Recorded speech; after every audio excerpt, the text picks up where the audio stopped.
Oui, allô? Allô, allô, est-ce que tu m'entends bien? Oui, oui, c'est bon. Normalement, je suis de nouveau connectée en Wi-Fi. Ça devrait être Super.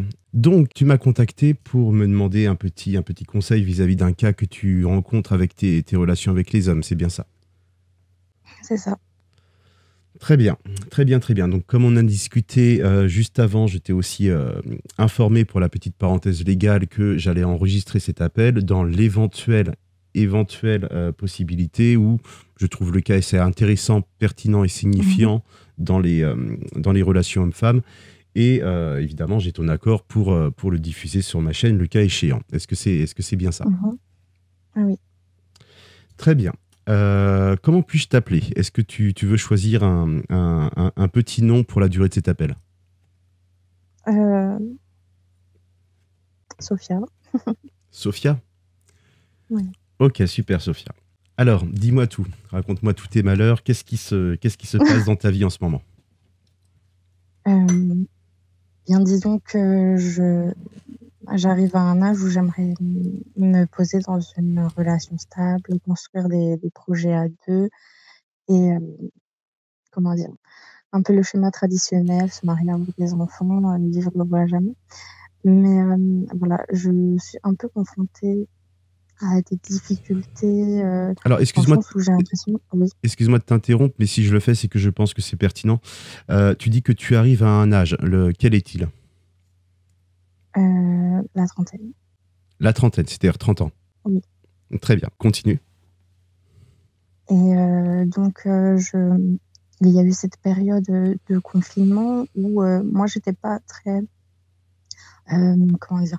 Favorable à tout ce qui est application de rencontres, mais je me suis retrouvée un peu devant le fait accompli où, devant la difficulté de faire des rencontres physiques, je suis passée par le virtuel et j'ai déjà du mal, en temps normal à faire des rencontres parce que je suis quelqu'un d'assez introverti et de solitaire. Donc, c'est pas propice pour faire des rencontres. Donc, je me suis dit peut-être qu'en passant par le virtuel, ça faciliterait les choses.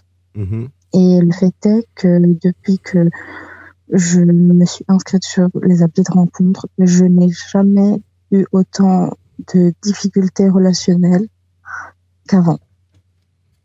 C'est-à-dire que j'ai l'impression que ça biaise un peu les rapports, Ça où il baisse y a une complètement les certaine rapports. logique mercantile et de rendement ou de, comment dire, typiquement, j'avais eu le cas où j'avais discuté avec quelqu'un et la personne me disait qu'elle avait fait une rencontre sympa sur les sites de rencontres. Ce n'est pas une personne que j'envisageais, mais c'était plus dans une relation amicale et qu'en fait, quand bien même il avait rencontré quelqu'un avec qui il pourrait construire quelque chose, le fait qu'il soit abonné, il voulait rentabiliser son abonnement jusqu'au bout. Et comme il avait payé pour une certaine durée, ben, il voulait continuer, Oui, même si avec cette personne, ça pouvait aboutir sur quelque chose, quoi. Donc voilà. Donc je tombe sur globalement des hommes qui ne sont pas disponibles, alors, attends, c'est-à-dire, 2 secondes. oui, pardon. Petite pause, parce Oui. que ce que tu as dit est quand même relativement intéressant pour le début. Néanmoins, un peu de contexte, parce que tu dis que ça fait un petit moment donc que ça dure, que tu as testé, tu as parlé de confinement. Ça Mhm. fait donc combien de temps que cette situation, que ton essai avec, on va dire, les rencontres en ligne dure et sont infructuantes? Ça doit bien faire facilement 2-3 ans. Oui, ouais, donc à peu près ça, donc quand tu avais 27 ans. Voilà. Donc dès que je suis sortie en fait de ma première longue relation qui a duré un certain temps. Qui a duré combien de C'est-à-dire temps? c'était ma première relation. À ce moment-là, j'avais 19 ans et ça a duré 7 ans. Ok, qu'on soit donc bien d'accord sur la chronologie des choses. Tu as eu ta première relation à 20 ans, elle a duré 7 ans. À la fin de cette relation, pas de bol, salut le Covid, sur les trucs de rencontre, et tu galères un max parce que, bah, évidemment, tu n'es pas habitué ni à l'utilisation des applications de rencontre, ni même à la séduction. Tu as eu, enfin, une seule relation donc dans toute ta vie, en gros, sérieuse, à 30 ans. Est-ce que j'ai bien résumé? C'est bien ça dont on parle? Oui, c'est à peu près ça. Ouais, tu reviens de loin. Effectivement, là, je comprends un petit peu mieux que tu sois un peu perdu, point de vue utilisation simple d'un outil qui, en fait, n'a rien de magique. Et Mhm. très bien, je comprends un petit peu mieux. Et donc, au point de vue donc, de ces rencontres, un petit peu comment ça se passe, on va dire en général, c'est-à-dire en règle générale, comment s'oriente la conversation, comment s'oriente la rencontre, comment s'oriente la suite, de quoi parlez-vous, qu'est-ce qui est envisagé, raconte-moi un petit peu tout ça. D'accord. Alors, pour faire simple, disons que dépendant du site, soit c'est moi qui fais le premier pas ou j'essaye de rebondir sur quelque chose Tu n'es pas qui a été dépendante du site. annoncé. Enfin, je ne suis pas en train, comme beaucoup le font, de cracher sur les applis de rencontre ou autres. C'est des outils Oui. formidables et j'ai rencontré des personnes merveilleuses dessus que je Mhm. fréquente toujours. Simplement, la plupart des gens ne comprennent juste pas comment ils fonctionnent. Donc, ce n'est D'accord. juste pour signifier que ce n'est pas non plus ta seule opportunité de faire des rencontres. Tu es à Paris, il me semble. Oui. Oui, donc il y Enfin, aura. je ne suis pas sur Paris même, je suis plutôt en banlieue, mais comme je suis amenée à travailler sur Paris, je suis régulièrement en région parisienne. Voilà, tu es assimilée parisienne, je suis désolé de te le dire, D'accord. c'est comme ça. Euh, beaucoup d'entre nous en sont là. Ok, mais excuse-moi, je t'ai interrompu, vas-y, continue. Donc oui, souvent c'est soit je fais le premier pas, soit la personne vient vers moi. Donc j'essaie d'avoir une approche assez originale en rebondissant sur une musique que la personne aime ou quelque chose qu'elle a abordé dans sa biographie pour, voilà, pour montrer un intérêt et avoir une discussion intéressante. Alors que parfois en retour, j'ai les habituels, hello, comment ça va, ce genre de choses un peu bateau. Donc je joue le jeu quand même, mais globalement, oui. Donc on discute un peu de tout et de rien, de travail, des passions, des voyages, genre de choses habituelles. Et oui, et après, selon la personne, ça peut, comment dire, déclencher, on va dire, un rendez-vous. Donc, soit à l'initiative de la personne, soit à la mienne. Donc, j'essaie de faire quelque chose un peu original, quelque chose, voilà, qui sorte du lot pour se démarquer. Donc, ça peut se passer bien. En général, au bout de 2-3 rendez-vous, je suis soit fixée, soit la personne est fixée et soit ça n'aboutit pas, en général. Pour des fois sans explication, pour des raisons de voilà, pas de film particulier, pas de voilà d'attirance physique ou c'est juste une situation peut-être un peu compliquée parce que je ne sais pas, la personne habite loin, voilà, ou est déjà en relation avec quelqu'un. Donc voilà, et puis voilà, les cas où je suis tombée, donc c'est des personnes déjà en relation, donc ça pour le coup, ça ne m'intéresse pas. Soit des personnes qui n'ont pas fait le deuil de leur relation passée, qui pensent vouloir s'engager, mais qui n'ont pas fait le travail de se détacher de la personne précédente. Ouh là là, attends, je ne dis pas que tu as tort, je dis que tu peut-être extrapoles un peu vite. Reprenons quelques faits au point de vue de ces D'accord. 3 années de rencontres. Tu as eu combien de dates, on va dire, concrets? Euh, À peu près, hein, j'imagine qu'il doit y en avoir quelques-uns quand même au bout de 3 ans. Au bout de 3 ans, je dirais peut-être une cinquantaine.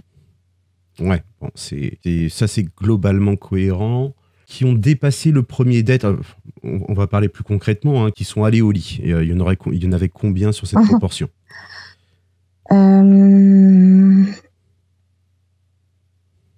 Alors, je sais pas, je dirais 5-6. Ouais, c'est pas beaucoup, mais ok, d'accord. Après, sur ces 5-6 petites choses qui ont à peine débuté, qui ont à peine commencé, est-ce que ça a déjà débouché sur une seule relation un peu suivie qui s'orientait au moins un moment vers ce que tu voulais? Il y en a eu 2. Hmm. D'accord. Et dans ces situations-là, pourquoi est-ce que ça n'a pas été plus loin à ton avis? Alors, la première où j'ai eu une relation suivie, la relation a quand même duré 1 an et demi. Tu as quand même eu une relation d'1 an et demi pendant ces 3 ans de disponibilité, on Oui, va dire. C'est ça, oui. Une relation monogame, classique, tout ce que tu... Oui. D'accord. Et pourquoi ça n'a pas marché alors? Ça n'a pas marché pour des raisons d'incompatibilité de mode de vie, je pense, et parce que la personne avait, enfin, disons qu'elle était très respectueuse envers moi. Il y a eu des débordements et donc ça a impacté assez lourdement ma vie. Donc j'ai dû à un moment mettre fin à la relation parce que voilà, ça m'impactait trop psychologiquement. Ok. Ok, bah, je crois voir plus ou moins où ça mène. Est-ce que tu veux rajouter un petit peu certaines choses qui te semblent signifiantes sur ces échecs à répétition ou sur notamment dans toutes les personnes qui n'ont pas dépassé le premier stade, on va dire, du premier date. Est-ce que là, tu as remarqué des choses récurrentes qui pourraient expliquer le fait que ça pêche? C'est plus que j'ai du mal à me projeter ou que la personne, elle se montre assez empressante. Empressante. Où il y a des choses. Oui, c'est-à-dire que comment dire, besoin d'être beaucoup rassurée, de savoir un peu voilà ce que je projette en haut de rendez-vous. On sait pas, je n'envisage pas forcément de parler de mariage ou de choses comme ça. La personne elle s'emballe assez vite, donc ça peut faire un peu peur. Oui, et j'ai l'impression que tu es le genre de personne qui s'impressionne assez vite. Est-ce que je me trompe?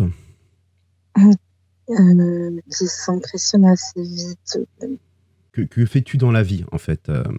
Commençons par ça. Quel est ton métier? Je travaille dans l'hôtellerie. D'accord.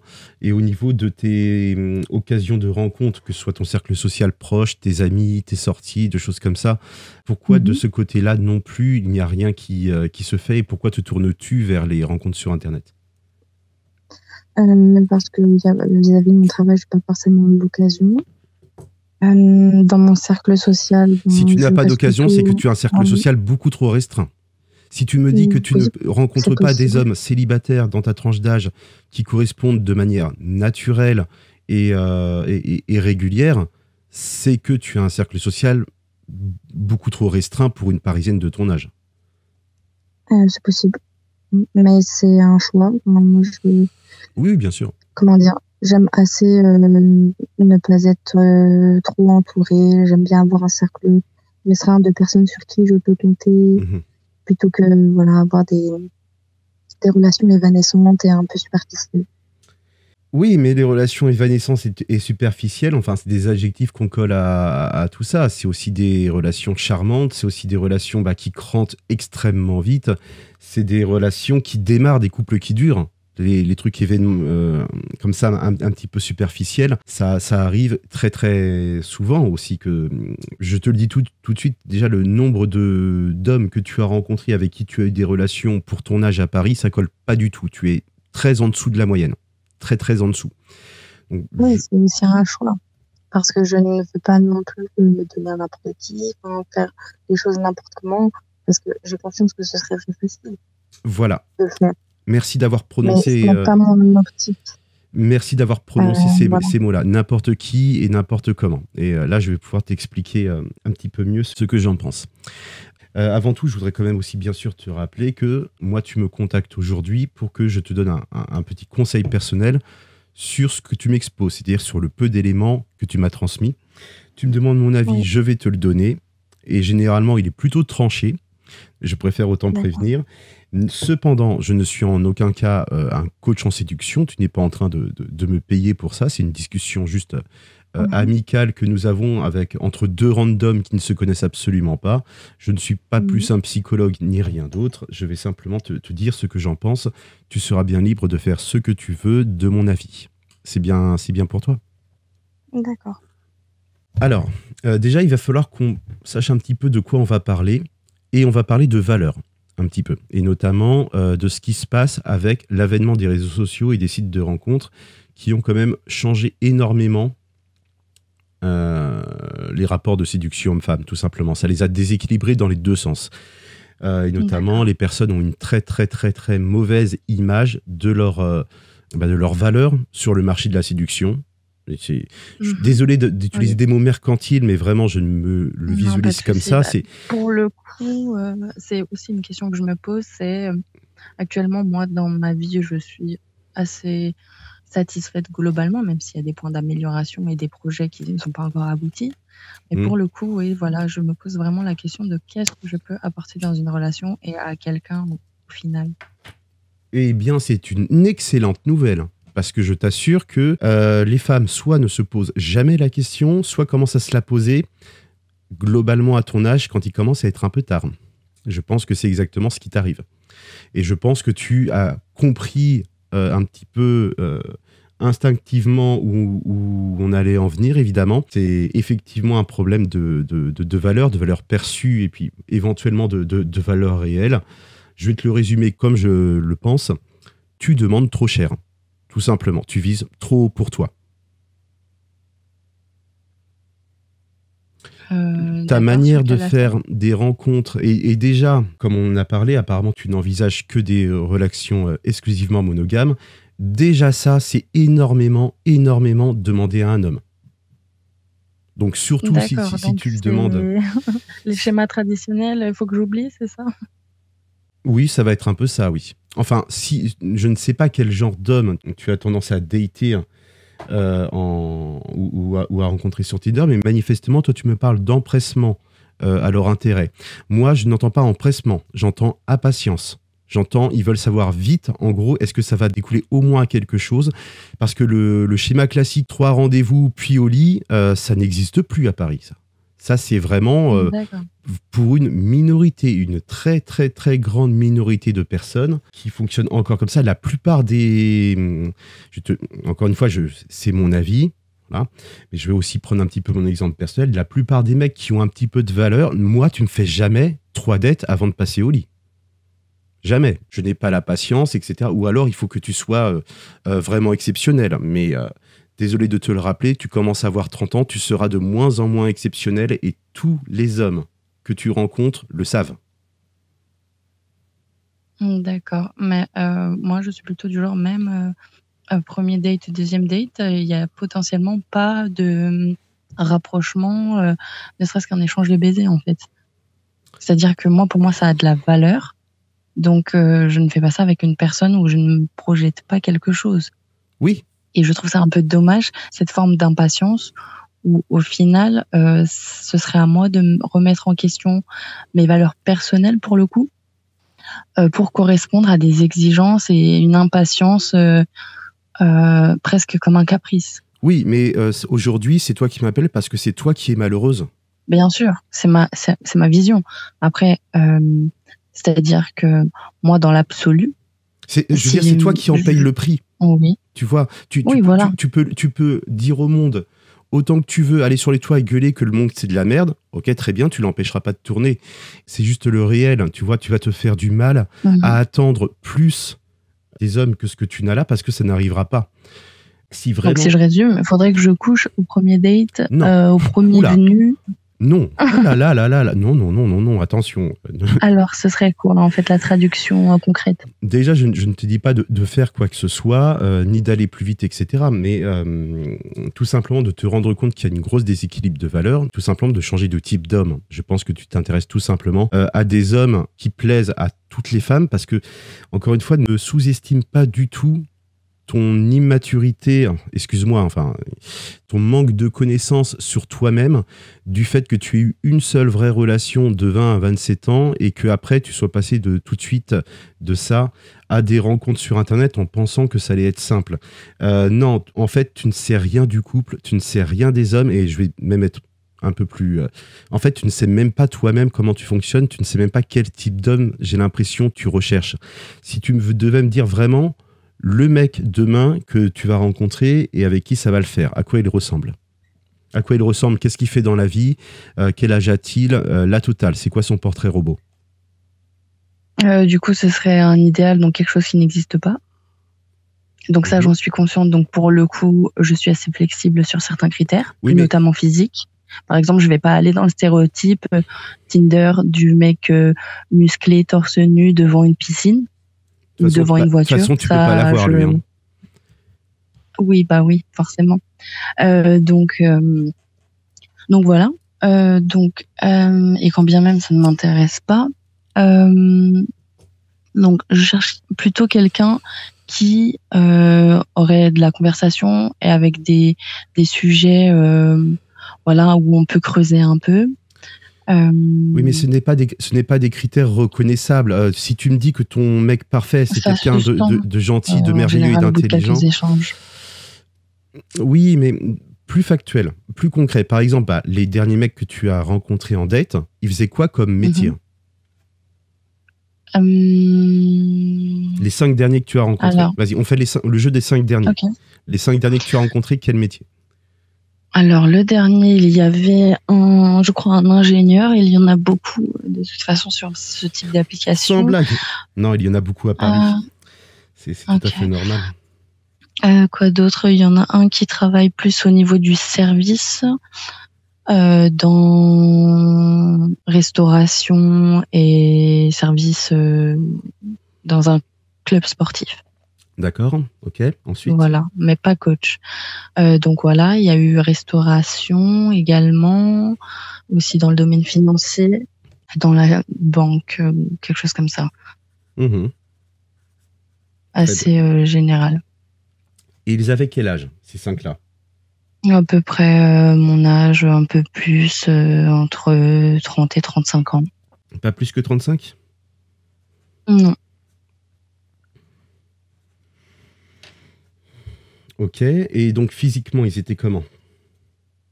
Physiquement, c'était assez... C'était des bruns, des comment blonds, dire? des grands, des gros, C'était un peu tout. Ouais, j'ai eu par exemple un grand brun aux yeux verts, un autre un peu plus mince, qui n'est pas forcément dans mes critères, un peu plus petit que moi, brun aux yeux marron. Bon, voilà, plutôt brun aux yeux marron. Le style de ces gens-là, c'était quoi? C'était le style casual, Un peu casual, ouais. Le normie, quoi. On va dire ça comme ça. Celui que tu peux présenter à papa-maman. Voilà. Voilà. Tu as foncé vers le clicheton du cadre moyen parisien, parfait sous tout rapport, qui serait sur le papier idéal pour la relation que tu cherches, c'est-à-dire une relation tranquille, Oui. posée. Simplement, le problème, c'est que tu as 20 ans de retard sur Internet et que ce cliché n'existe plus. En fait, le mec que tu me décris, lui, il fréquente des escortes et puis il va en club le week-end, tu vois. C'est pas le mec, c'est pas du tout le mec qui veut se ranger, ça. Pas aujourd'hui, pas à Paris. À Paris, ce mec-là ne veut pas se ranger parce qu'à Paris, ce mec-là, en même temps qu'il match avec toi, il match avec Chloé, 22 ans, étudiante en psycho. Donc évidemment que quand à lui, tu lui fais le jeu de 3 dates et puis on voit ce qui se passe, peu importe ce que tu penses de n'importe qui ou pas, il va voir Chloé. D'accord. Et ça vient, je pense, de ton manque de sélection à l'accueil, parce qu'encore une fois, tu me décris un archétype qui est juste le mec le plus passe-partout possible. Donc, celui qui, par définition, auront les meilleurs choix, et tu n'as juste pas conscience, je pense, ou peut-être que tu veux croire tellement à l'amour est un truc magique, etc., qui va faire en sorte qu'il ne va regarder que moi. Non, copine, je suis désolé de te le dire, tu as 30 ans, il va regarder d'autres femmes. Tous les hommes avec qui tu vas être vont regarder d'autres femmes et ils vont te comparer. C'est ce que je vais faire également. La séduction, c'est chercher sa meilleure option. Tu vois? D'accord.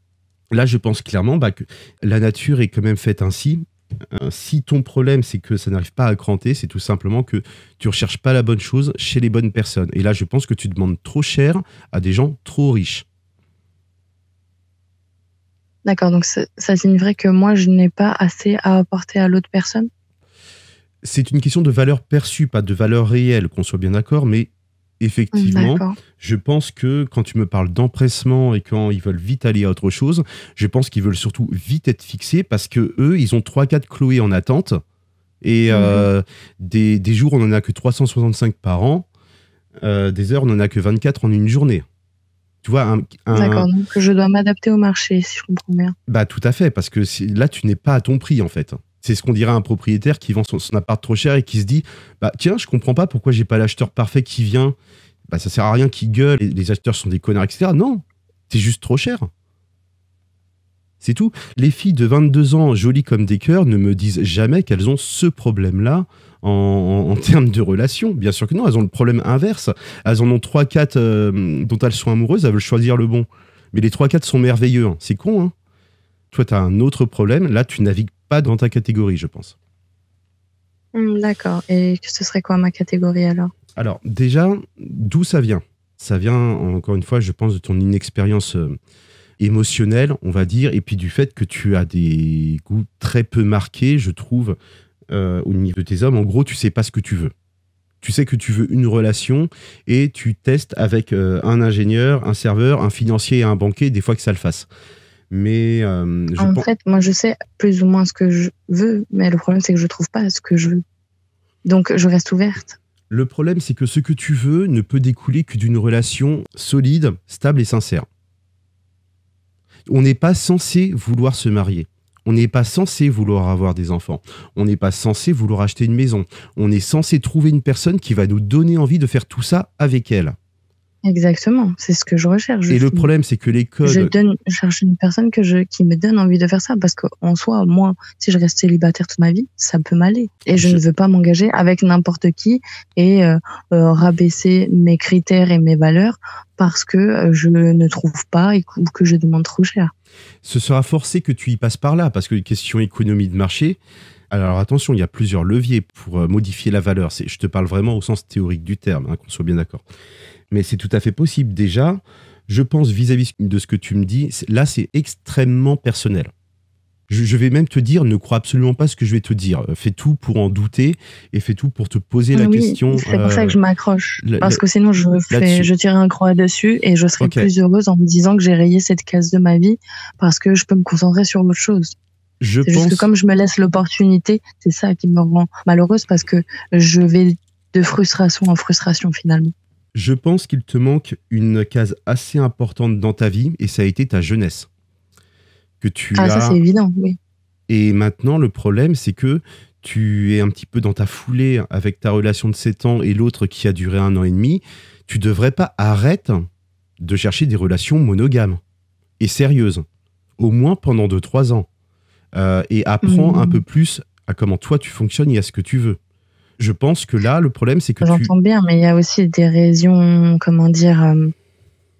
de sentiments qu'on ne peut pas contrôler. Donc, je n'ai pas envie de me mettre dans des états de détresse émotionnelle parce que je suis attachée à la personne, mais que ce n'est pas réciproque. Et également, pour des questions juste sanitaires, on va dire. Quelqu'un qui a plusieurs partenaires, moi j'ai pas envie de choper une MST parce que machin, voilà. Ce sont des vraies préoccupations, hein, donc je ne suis pas en train de te dire de faire n'importe quoi, d'aller dans des bars avec des mecs crados. Attention, non. Non. C'est pas du tout ce que je te dis, mais encore une fois, c'est des raisonnements un petit peu naïfs que pourrait... C'est exactement comme si une pucelle de 16 ans me parlait de ça. Enfin, c'est une réalité. Normalement, les gens savent gérer le côté sanitaire, etc. Oui, on connaît les capotes, on sait comment ça se passe, on sait à quel moment être très clair là-dessus. Et on connaît les dépistages. C'est pas évident pour tout le monde. Hein. Non, mais c'est évident. Je suis assez étonnée dans la pratique. Sur le peu de cas que tu as eu, il y a quand même eu des cas où la capote posait problème? Ah, bien sûr. Peut-être même dans 90% des cas, la seule personne, même dans tous les cas. Bien sûr. Tu rencontres un Tinder, ça se passe bien, vous rentrez chez toi et la capote pose un problème? Oh oui. Ah, je suis stupéfait. C'est c'est du second degré ou... Non, c'est pas du second degré. Enfin, d'autres personnes m'en ont parlé, bien sûr, mais moi, je suis de l'autre génération, tu vois, je suis de la génération 90 où nous, on nous a matraqués avec ça bien comme il faut. Et puis, je n'ai pas grandi à Paris, donc j'ai eu la chance d'avoir une sexualité, on va dire, enfin, un éveil à la sexualité relativement safe. Mais là, c'est vrai que je suis assez étonné quand même que ce soit une telle proportion, surtout chez des personnes qui manifestement ont une vie sexuelle plutôt active. Bref. Ouais, voilà.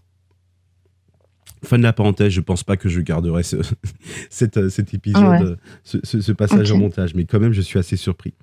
Mais pour en revenir donc à ton souci, est-ce que tu vois un peu mieux où je veux en venir quand je te parle de marché, quand je te parle de balance, quand je te parle de valeur et du fait que, attention, hein, ça va peut-être être pas agréable du tout ce que je vais te dire non plus, mais encore une fois, je t'ai prévenu. Ce n'est pas une question de choses à rechercher et à proposer à des gens, c'est aussi une question de qui. Tu as 30 ans, tu as le physique que tu as. Je t'assure que Chloé, 22 ans, qui propose de se marier au bon mec, il dit oui tout de suite.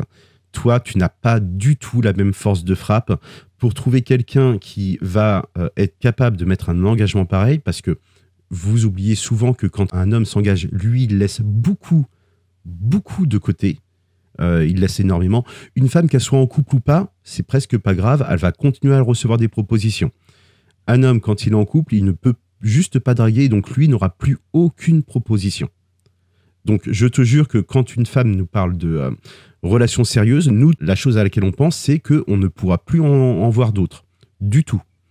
Et ça, Mhm. il faut envoyer une sacrée valeur sur la table. Et la valeur qu'on attend chez les femmes, elle est très simple. On veut des femmes jeunes, jolies et minces. C'est tout. Pourtant, pour en avoir fait l'expérience aujourd'hui, je suis tombée, donc voilà, je suis sortie voir une exposition. Je suis tombée sur un couple.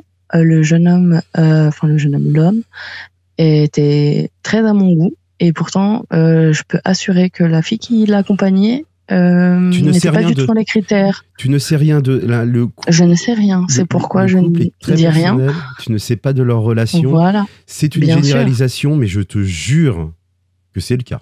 Ce n'est pas rien. Mhm. Regarde le cinéma, regarde Hollywood, regarde ce qu'on te vend en pub à la télé, je viens du marketing. Qu'est-ce qui fait vendre les filles jeunes, jolies et minces? Moins tu es jeune, moins tu es jolie, moins tu es mince, moins tu as de valeur et moins tu peux en attendre des hommes.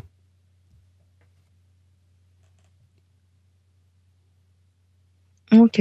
Donc je pense aussi que le problème vient du type d'homme que tu cherches à rencontrer, parce qu'encore une fois, tu me parles d'ingénieurs, de financiers et de banquiers entre 30 et 35 ans, Paris, brun, barbu, etc.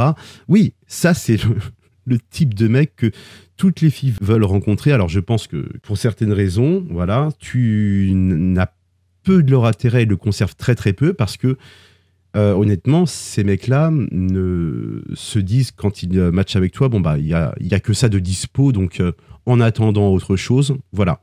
Et donc si jamais toi tu te demandes pourquoi est-ce que ces relations ne crantent pas, tu fais fausse route, parce qu'en fait ces relations ne sont pas faites pour cranter, parce que de base tu choisis pas les bons gars. Donc encore une fois, quels seraient les bons gars alors à ce moment-là? Je ne sais pas. Ça, je ne sais pas du tout. Mais pas cet archétype-là, avec rien qui déconne. Quelque chose qui a. Tu ne peux pas prétendre au top 20%, sauf à servir d'amusement. Et quand tu me parles de ta dernière relation qui était odieuse avec toi, je pense que c'était ça, tout simplement. Je pense qu'il savait très bien que, bon, bah, en gros, que votre relation dure ou pas, il s'en foutait. Il s'en foutait un petit peu carrément parce que bon bah ce n'était que quelque chose de passage pour lui qui ne comptait pas trop. Et si tu ne veux pas souffrir, ne te retrouve pas dans cette situation à devoir compter pour quelqu'un qui te rappelle tous les jours à quel point c'est toi qui as de la chance d'être avec lui. Ce serait une très mauvaise chose pour toi. C'était pas forcément le cas, mais ok. Moi, c'était plus les questionnements, ils venaient plus de moi, mais d'accord. Est-ce que tu penses que je suis passé à côté de ta question? Dis-moi. Je pense que me connaissant, il y a beaucoup d'éléments qui sont généralistes dans ton analyse et avec lesquels je ne suis pas d'accord. Par exemple. Euh, Par exemple, je ne vais pas, enfin, j'estime que je suis assez féminine, que j'ai comment dire, un physique qui peut attirer. Excuse-moi, j'ai vu tes photos. Oui, Non. oui, non. Tu n'es pas là dans la ligue majeure, pas du tout. Mais quels hommes peuvent prétendre être dans la ligue majeure? Bah, je pense un peu plus les hommes à qui tu t'intéresses. Et là, on parle, tu connais la loi de Pareto, les 80-20? Oui, Voilà. Là, on parle être dans le top 20% ou pas dans le top 20%. Toutes les filles sont attirées par le top 20%. Seulement le top 20% a le choix de toutes les autres, en fait. De toutes les autres. Et le fait est que vous payez cette compétition plus ou moins juste ou pas. Enfin, on n'est pas en train de parler de bien ou de mal. C'est comme ça. Notamment sur les rencontres sur Internet. Quand tu matches avec quelqu'un sur Internet, ta seule valeur, c'est un clic. Il a juste fait un clic pour matcher avec toi. Ne pense pas qu'il a juste regardé ton profil et qu'il s'est juste dit cette fille-là va me plaire. Non, il ne regardait pas son téléphone, c'est du match automatique. Par chance, tu lui as répondu et par chance, au bon moment, il n'avait pas de meilleure option sur le moment. C'est tout. D'accord. Donc là, clairement, tu es en train de me dire que je suis trop moche et trop grosse pour pouvoir rencontrer quelqu'un? Non. Et trop vieille, accessoirement? Je suis en train de te dire que tu te trompes. Et que ça ne va pas aller en s'arrangeant? Je suis en train de te dire que tu te trompes de personne, que effectivement ta valeur, on va dire sur le marché de la séduction, ne va faire que baisser à partir de maintenant, et que si jamais tu ne prends pas en compte assez sérieusement ce truc-là, tu vas t'obstiner à essayer de les enchaîner, de trouver le bon, tu vas développer du ressenti envers tous les hommes en général, sans comprendre pourquoi est-ce que ton prince charmant ne te reconnaît pas. Et tu fais fausse route, en fait, tout simplement, parce que tu ne serais pas à Paris, tu serais dans n'importe quelle autre ville où le marché est beaucoup moins tendu, où les gens sont moins pressés et apprennent plus à se connaître. Déjà, ça se passerait beaucoup mieux. Tu vois, quand je te parle de changer le rapport de valeur de la séduction, ça peut être par tout un tas de biais. Et notamment, je pense que oui, si tu n'as pas un besoin essentiel d'être à Paris, de travailler à Paris, etc. Déjà, les rencontres et la séduction en province, c'est déjà un peu plus cool. Je te dis pas que ça va être magique, mais déjà, ça va être un peu moins le stéréotype de la bimbo, etc. qu'on va rechercher. Ensuite, je ne peux que te conseiller par pure honnêteté intellectuelle, je ne peux pas y couper. Oui, je te conseillerais bien d'essayer de perdre du poids. Je pense que ça ne pourra que améliorer les options que tu rencontrerais. Et en dernière instance, mais peut-être la plus importante, c'est quand même d'être clair sur ce que tu recherches. Et je pense que toi, tu cours après plutôt, comme tu le dis toi-même, un idéal, et tu préfères te fermer à toutes les autres portes plutôt que d'envisager autre chose. Je pense que c'est une erreur. Je pense que tu devrais passer par une phase où tu te connais beaucoup plus et où tu gagnes toi-même plus en assurance et où tu sauras beaucoup mieux reconnaître les mecs qui te plaisent. Là, les mecs que tu m'as dit, ils ne t'ont pas plu. C'est un choix par défaut que tu as fait. Tu n'as pas développé un goût. Tu ne m'as pas dit, quand tu parlais des hommes, tu ne m'as pas parlé de motards, tu ne m'as pas parlé de musiciens, tu ne m'as pas parlé de mecs dans le bâtiment. J'en ai pas eu l'occasion. Donc, moi, dans l'idéal, j'ai plusieurs idéals. Bon. On ne peut pas avoir plusieurs idéals, tu vois. Disons, comment dire, moi, dans l'absolu, j'aime quelqu'un qui ait une particularité physique qui la démarque des autres. Donc, ça peut passer par, c'est tout bête, mais une forme de dents, une forme de nez. Je suis plutôt attirée par les personnes qui ont des yeux en amande. Donc oui, barbu, j'ai connu un musicien, donc je suis plutôt attirée comme moi-même, même si je travaille dans l'hôtellerie. Tu aurais dû en connaître 30 des musiciens, tu vois. Je ne suis pas du genre à courir après les rencontres. Et moi, j'ai d'autres ambitions dans la vie. Et moi, je te le redis, c'est tes ambitions qui sont en train de te bouffer. C'est tes ambitions qui t'empêchent d'être heureuse, qui t'empêchent de trouver quelqu'un de formidable qui t'ira tout à fait, parce que tu t'obstines dans un schéma qui n'existe plus, de choses sérieuses dès le départ, après 2 à tout casser, rendez-vous qui se passe bien, etc. Ça ne marche plus. Tu as énormément de retard en fait là-dessus. C'est un peu malheureux, mais notamment à Paris, notamment avec les sites de rencontres. C'est un peu dommage parce que c'est pas ma vision de l'amour et je trouve que ça devient un peu dégradé et ça dégoûte presque. Mais ok. Ce n'est ni bien ni mal. Faut se faire à la réalité. Ce n'est ni bien ni mal. Moi personnellement, je trouve que c'est mal, mais ok. Ce n'est pas une question de bien ou de mal, et je t'assure qu'en plus tu te trompes, qu'il y a beaucoup de personnes, beaucoup qui fonctionnent comme ça, qui en plus sont des personnes formidables. C'est juste que tu connais tellement peu en fait des hommes et des relations hommes-femmes que je comprends cette aversion que tu as. cette vision que j'ai, elle vient aussi de l'éducation que j'ai eue et aussi du schéma de mes parents qui se connaissent depuis qu'ils ont 15 à 17 ans et qui sont ensemble depuis 30 ans. Oui, bah comme les miens. Et je peux t'assurer que j'ai pas du tout la même vie. Voilà. Mais moi, pour le coup, c'est un schéma que j'aurais aimé reproduire. C'est pour ça que je suis restée 7 ans dans ma première relation aussi. Tu t'es mis en couple beaucoup trop tôt. On n'est pas en couple à moins de 25 ans. Et le problème, c'est que tu étais encore beaucoup trop jeune et beaucoup trop inexpérimenté, que tu as tout calqué de ce que tu connais des hommes et des relations amoureuses sur celle-ci. Mais je pense que tu t'es fatalement trompé. À 20 ans, on se met pas en couple. À 20 ans, on expérimente avec Pierre, avec Jacques, avec Paul. On organise des soirées, on s'éclate. Et c'est à 25 ans qu'on commence à se poser et à se dire... C'est pas la vie que j'ai eue. On n'a pas tous la même chance, on n'a pas tous la même vie, on n'a pas tous les mêmes responsabilités. Ben, je pense que si tu n'y passes pas par là, tu ne comprendras jamais vraiment ce que veulent les hommes. Et parce que tu ne comprendras pas toi-même. Alors que veulent les hommes? On veut des filles jeunes, jolies et minces. Ok. Alors donc ça veut dire que passé 30 ans, on est bonne à la poubelle? Tu n'es pas bonne à la poubelle, tu es juste un tout petit peu moins riche que tu ne l'étais à 25 ans. Tu l'es toujours énormément, tu fais toujours 100 matchs en 10 minutes sur Paris. Je te conseille ma vidéo de la poulette d'ailleurs sur Tinder. Tu vas voir, n'importe quel laidron à Paris fait 100 likes en 10 minutes. Même la fille la plus moche possible. Même la fille la plus moche possible. Parce que c'est du match automatique. Parce que ça n'a aucune valeur. Parce que sur Internet, tu ne vaux qu'un clic. Ouais. Je te dis pas que tu vas rien trouver, etc. Je te dis d'arrêter de te fourvoyer en attendant que le prince charmant débarque, parce qu'il ne va pas débarquer.